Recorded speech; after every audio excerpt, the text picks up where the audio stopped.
Just Chat is a cross-platform solution featuring customizable AI agents, one-command deployment, no-code YAML-based agent creation, Python tools integration for advanced capabilities. You can create and interact with agents through an intuitive web interface with no additional setup or programming environments required. You can make your own LM agent and chat with it simple and fast. In this tutorial, I will show you a quick start of Just Chat with Docker Compose on Windows. Alternatively, you can use Podman. For this tutorial, you have to have Docker pre-installed.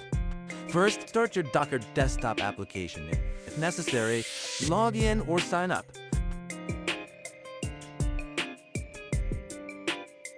Open your code interpreter in Git clone Just Chat repository.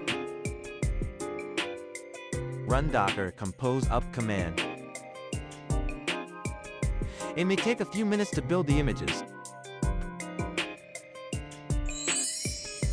After that, you can access Just Chat UI interface on localhost 3000. Now, you are all set up.